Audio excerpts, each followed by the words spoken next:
不管怎么说，若不是父皇自己心中有意，这样的污言，只需召回京中便可查明，又何至于？只恨我当时不在国中。幸好你当时不在国中，否则难免会遭池鱼之灾。此事虽由下江引起，但最终还是皇上处置的。殿下想问此案平反，恐怕不易，不如听苏某一劝，就此放开手，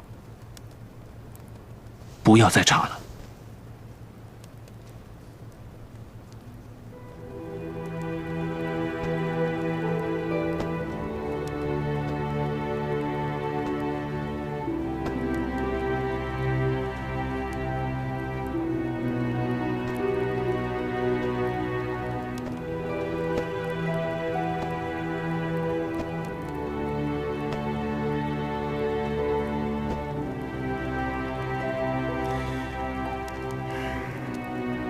先生所言果然不错，但我若真的就此放手，世上还有何情义可言？谢玉所说的仅仅是一个开端，后面是如何一步一步走到这般结局，我若不查个水落石出，恐怕从此寝食难安。我知先生思虑缜密，透察人心，要洗雪当年这桩旧案，还请为我筹谋。殿下可知，皇上一旦知道你在查齐王旧案，定会招来无穷祸事。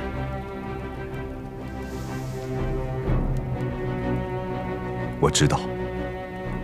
殿下可知，就算你查清了来龙去脉，对殿下现在所谋之事也并无丝毫益处。我知道。殿下可知，只要皇上在位一日，就不会承认自己的错误。我知道。既然你都知道，还是一定要查。要查。我必须知道他们是如何含冤屈死，这样，将来我登上皇位，才能一一为他们洗雪。只为自己私利，而对兄长冤死视而不见，这不是我萧景琰做得出的事。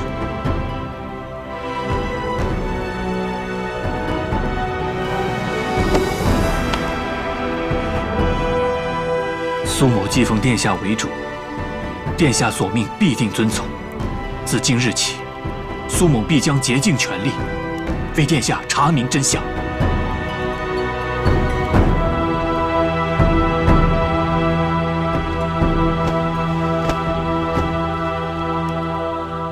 多谢先生。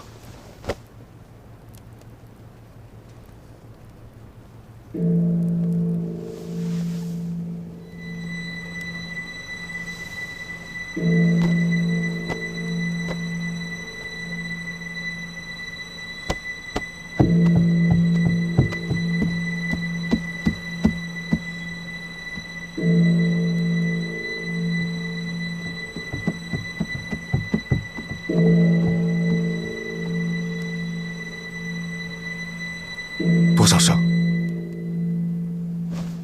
？27声。宫中敲响金钟27，想必是大丧之音。既然已无太后在位，想来是太奶奶。是太奶奶走了。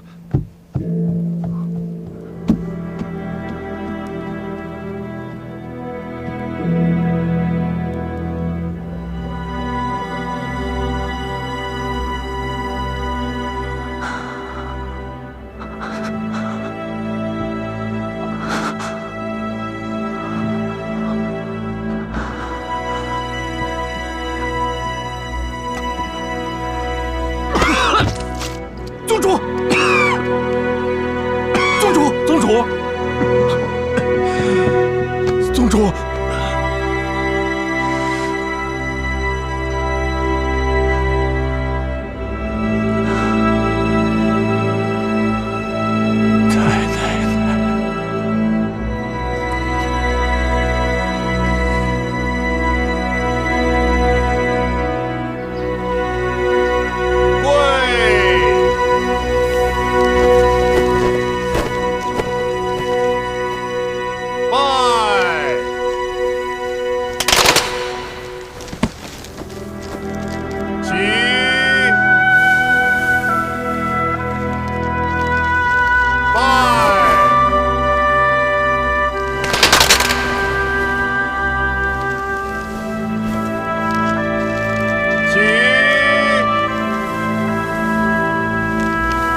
苏哥哥的太奶奶走了，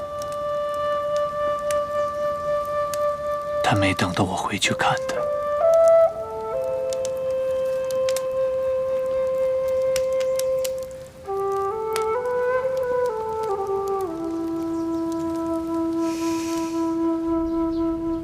宗主虽然不能去守灵，但想必这3天禁食的丧礼还是要守的，加上贵京和寇灵，怕是又要大病一场。但这毕竟是晚辈之礼，咱们也劝不住啊。没别的办法了，只能请燕大夫多费费心了。也只能如此了。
没关系的，你看景轩和景环，吃一点吧，啊！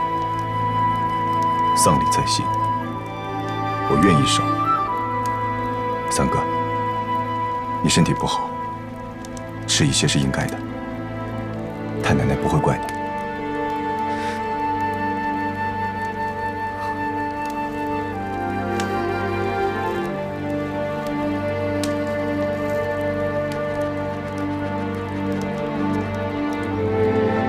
沈兄，你听说了吗？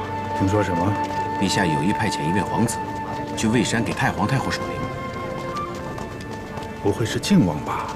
不知道，但是从这30天的孝礼来看，怎么都不应该是靖王吧？你也看见了？这谁又没看见呢？太子和誉王娇生惯养，这孝礼严苛，身子受不住。但是也应该适可而止，不能太过分了吧？靖王只有郡王的位分，以前不常跟这2位站在一起，倒还没觉得。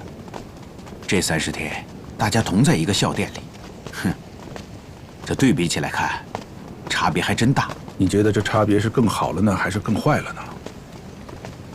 沈兄觉得呢？撤！撤！撤！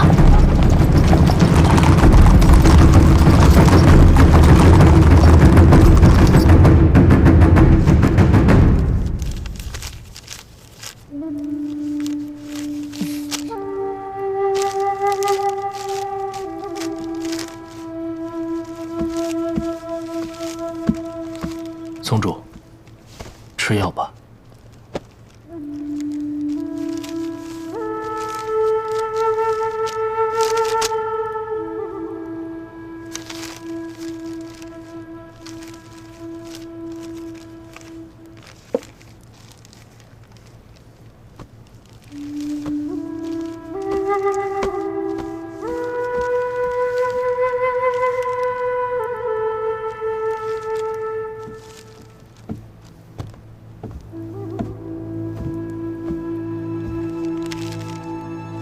飞流，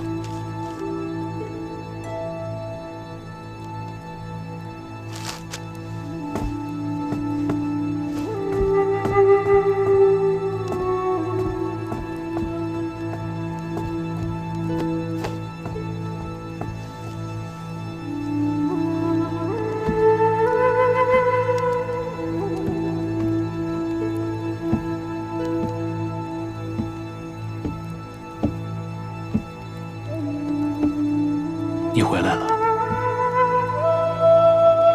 来为太奶奶安灵。你看到她了？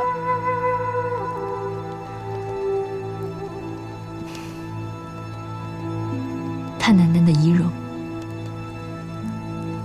很安详。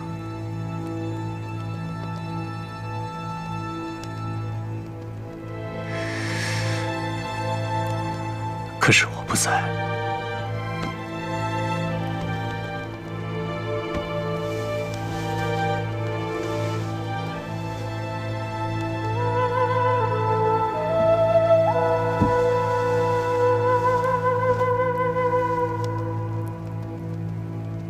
对于太奶奶而言，你一直都在。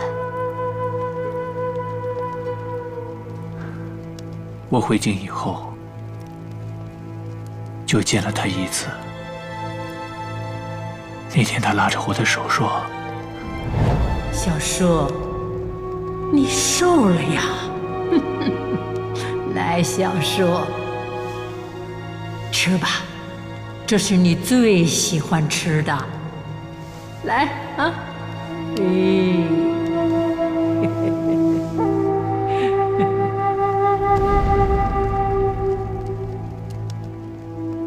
不管她是真把我认出来了，还是说的胡话，我知道她心里还是挂念着我的。我一直盼着，我盼着她能够等我。可是我现在连这个念想都没了。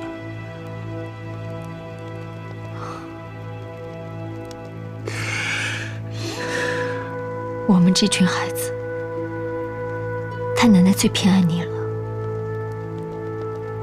小时候你每次闯祸，林伯伯要惩罚你，都是太奶奶赶过来护着你。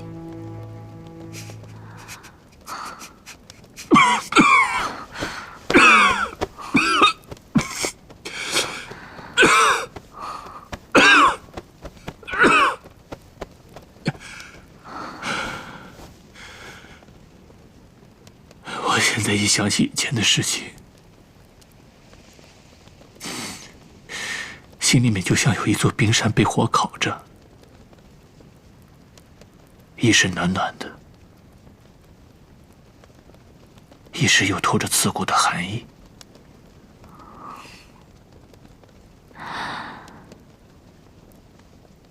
林殊哥哥，为了将来，为了我，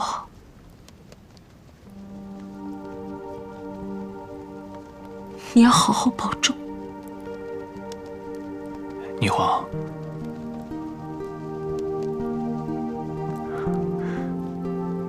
如果你的将来没有我，也一定会很好的，会很好的。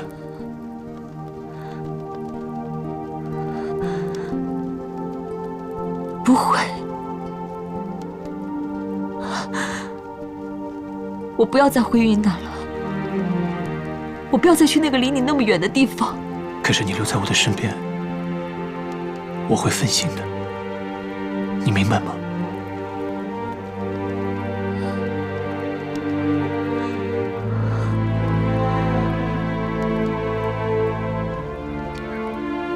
我可以去卫岭，现在是国丧，陛下没有办法那么快把我嫁出去。别去回云南，他会更愿意让我为太奶奶守灵。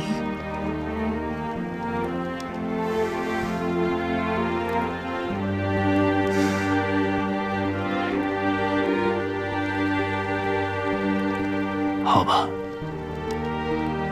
我们这个陛下心思难测，或许去卫岭会比回云南更让他放心。无论是对南京郡还是对母亲，都更有好处。兄长，你答应了，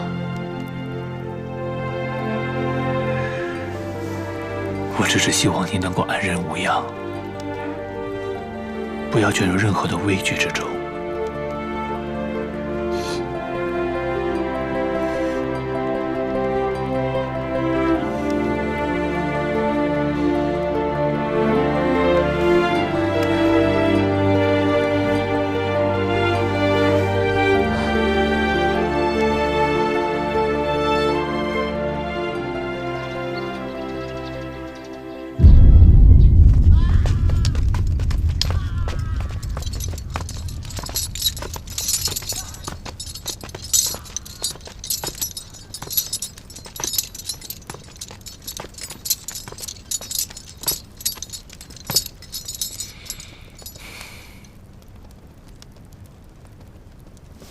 请吧。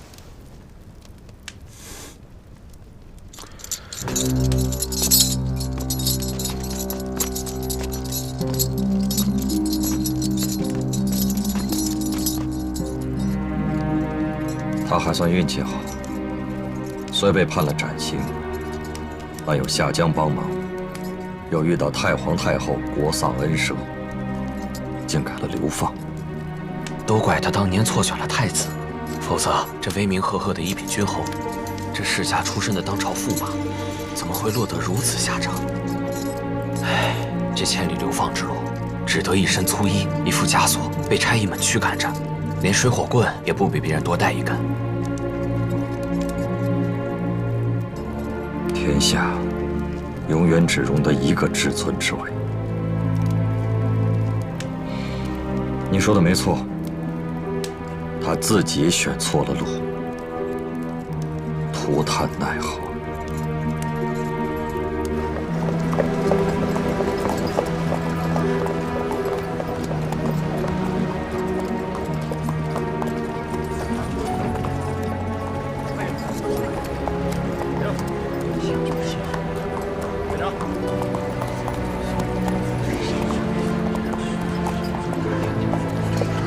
等等！ 差役大哥，请留步！等一下。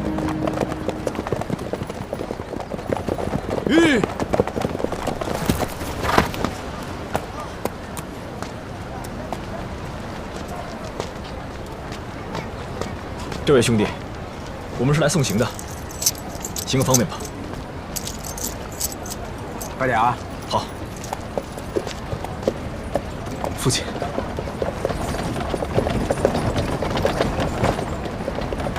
你母亲也来了。是。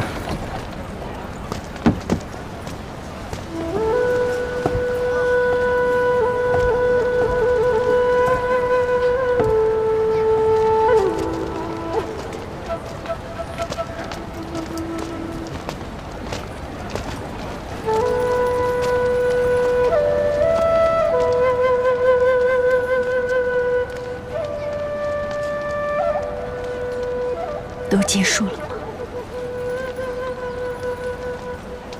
恐怕没有。我还有什么能帮你的？不用，在京城，你尚且保护不了我，更何况以后是茫茫江湖。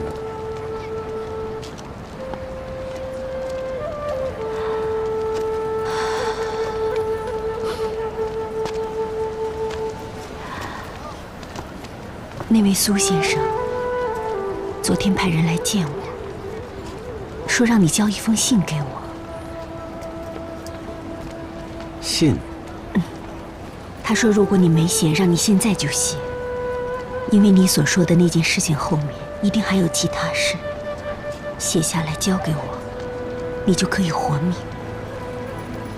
我也不知道他的意思，所以只能把原话一字一句地转告给你。 我觉得那位苏先生并非等闲之辈，他所说的一定有深意，你再好好想想。我明白了，他想让我把秘密写下来，交给你保存。我活着，秘密安全，我若死了，反而会泄露。秘密交到你手里，夏江就不敢轻易对我下手了。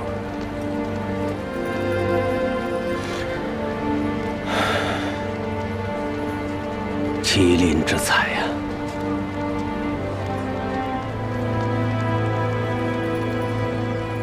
有纸笔吗？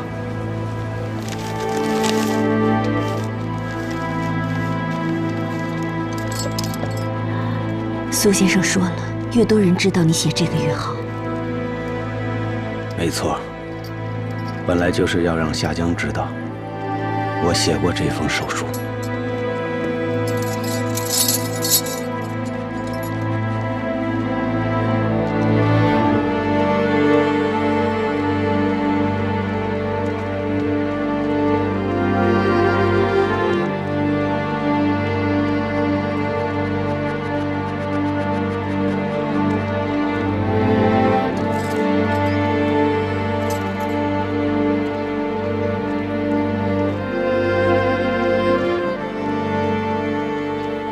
守丧出来就听说先生病了，这么久才来探望，先生可好些了？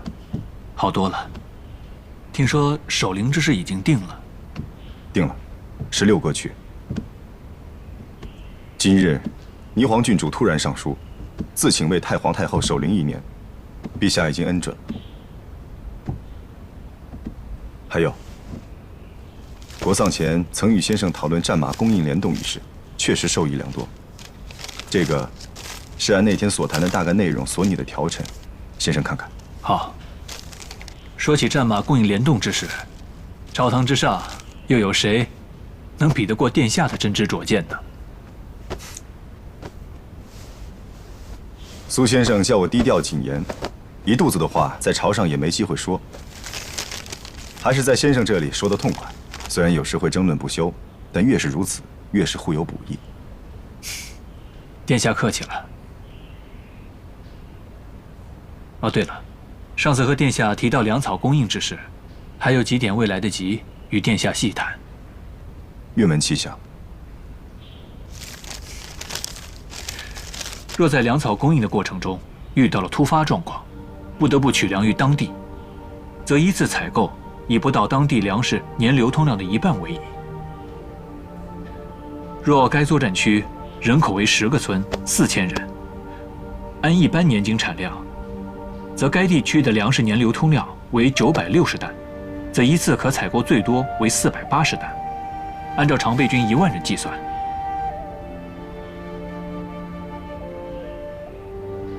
殿下，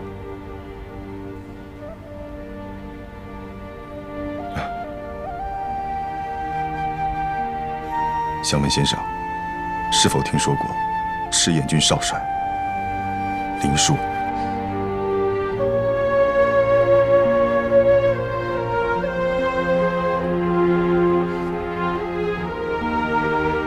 略有耳闻。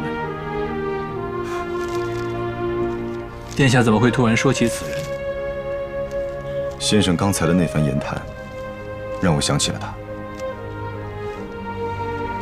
我在想，如果他见到先生，也应该和我一样，会与先生成为挚友。苏某一介布衣，又体虚多病，怎能与林少帅相提并论呢？殿下过奖了。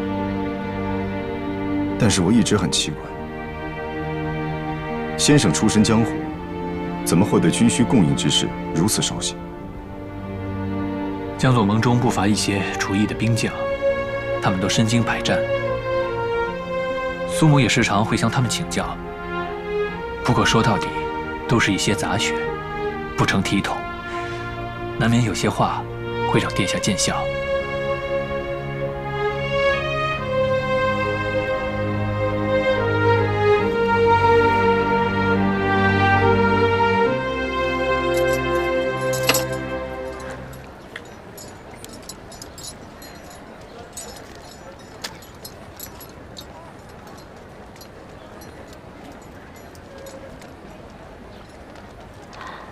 洗完了。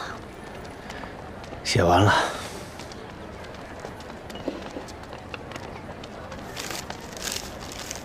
你放心，这封手书我不会给任何人看，我也不会看。你之前做过什么，我也不想知道。不知道最好。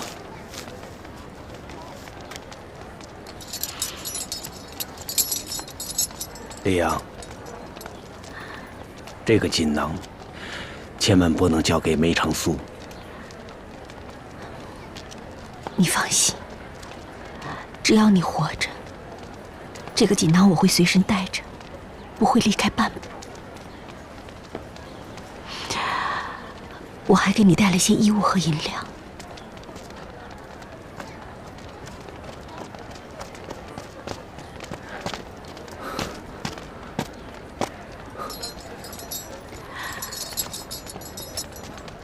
路上有。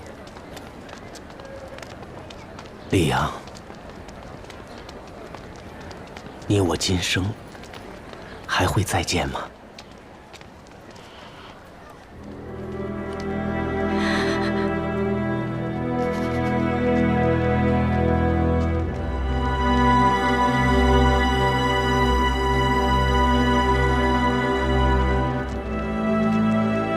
我今天还有很多路要走，为夫就此别过了。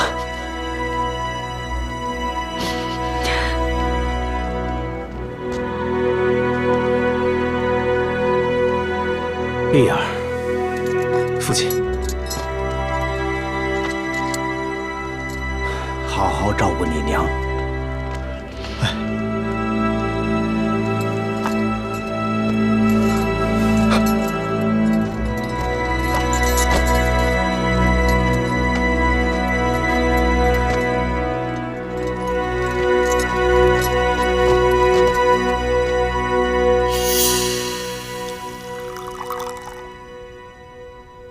今日谢玉要被流放了吧？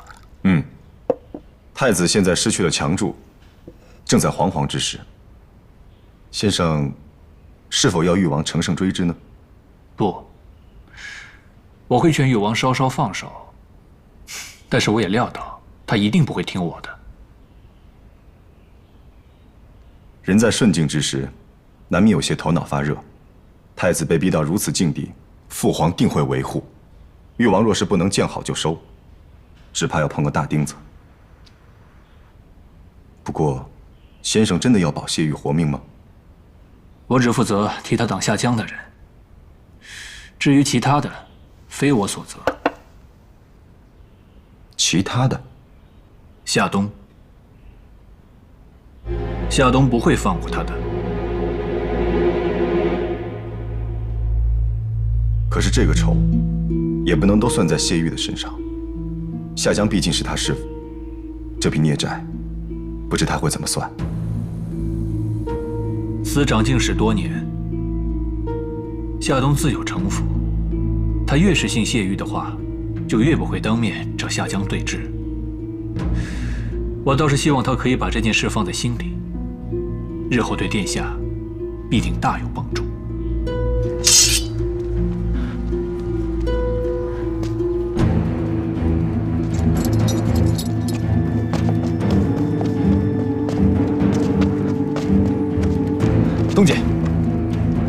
东姐有何事？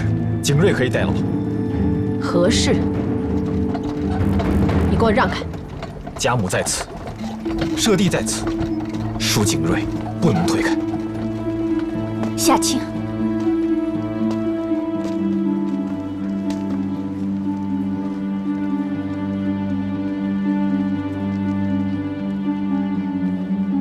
你们都紧张什么？我只是来送行的。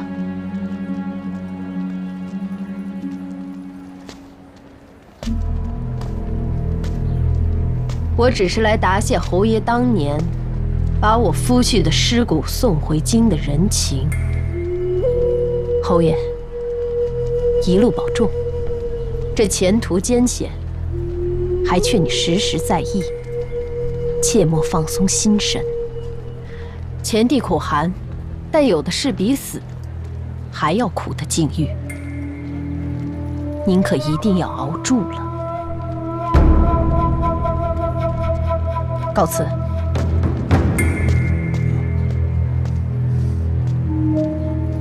时候不早了，上路吧。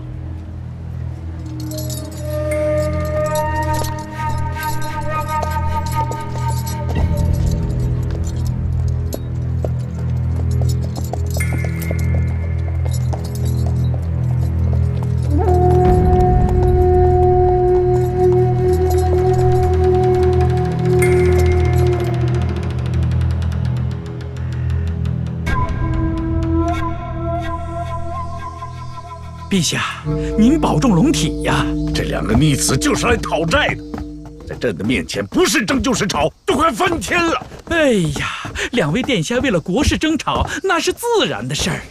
您居中裁决就是了，切莫动怒伤身啊，陛下。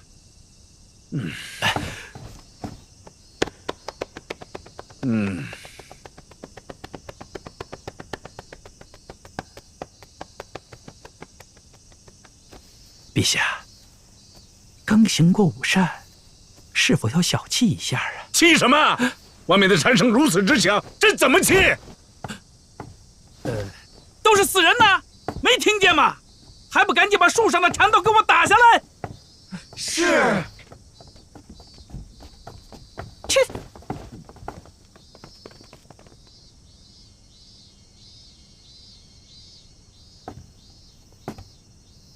陛下，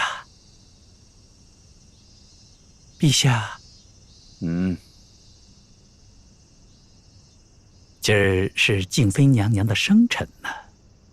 静娘娘今年进了妃，位分不一样了，您不过去看看？静妃的生辰，哎，礼赏送过去了吗？您放心，内廷司一早便医治都送过去了。哦。哎呀，静妃进宫这么多年，朕应该过去看看。这样，你再备上锦缎10匹，珍珠10壶，玉器10件，随朕一道过去。是。哎，你觉得这样可好？哎呀，足矣，足矣。母亲的手艺真是越发的好了。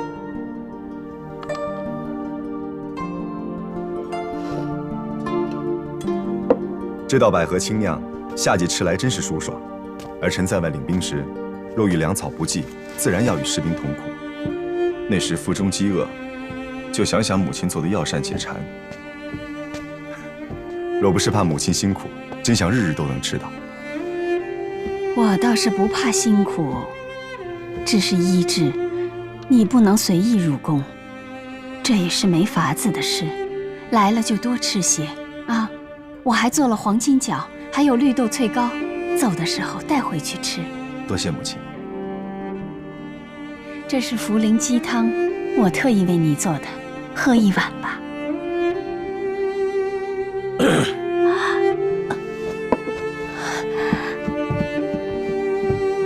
不知陛下驾临，有失远迎，请陛下恕罪。快起来！你也凭什么？谢父皇。朕想起今日是你的生辰，来看看你。陛下赐静妃锦缎10匹，珍珠10户，翠玉10件，谢恩领赏。臣妾谢恩。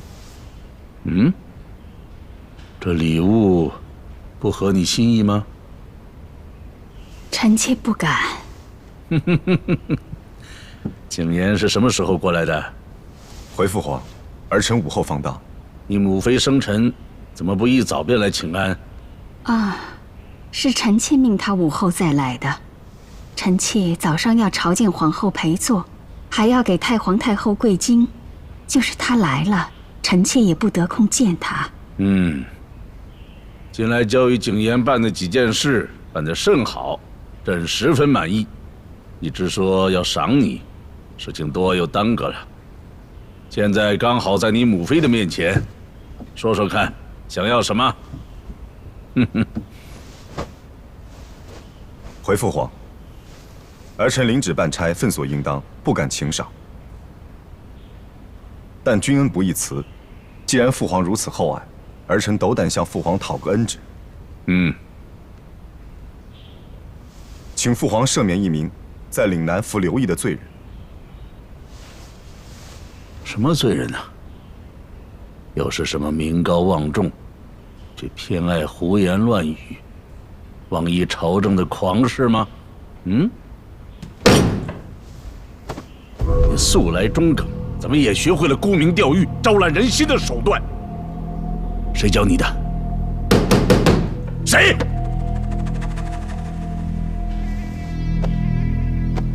请父皇息怒，儿臣所求恩赦的这位罪人，不过一介平民，无名无望，只因其儿子在科考时文章中忘了避圣祖名讳，犯了大不敬罪，因此被株连流放。无名无望的平民，怎么会劳动你来为他求情呢？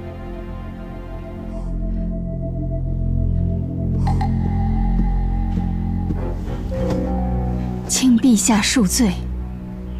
此人乃乡间医郎中，臣妾未曾入宫之前，曾随其学医，有半师之谊。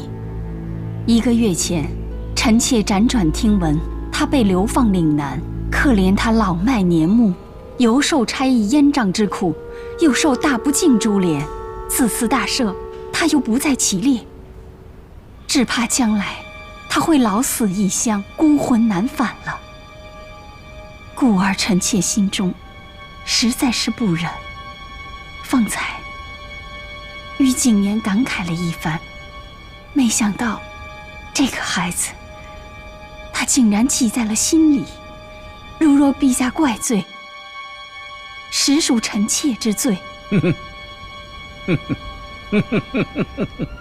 原来是这样。哎呀，你到底是心软啊？其实这也不算什么。哎呀，景年一个皇子，找府里人出个主意，怎么都会有办法把他救回来的，哪里还用得着向朕来要恩赦呢？换个赏赐吧。回父皇，儿臣以为大不敬之罪，依律法唯有圣上有权赦之。纵然儿臣是皇子，也没有其他办法可想。为解母忧，唯有此请，望父皇恩准。你呀，就是这个宁折不弯的倔脾气。不过你不滥用皇权，洁身自好，朕心甚慰。请，你所请之事，朕准了。即日便下恩旨。儿臣谢过父皇。臣妾谢恩。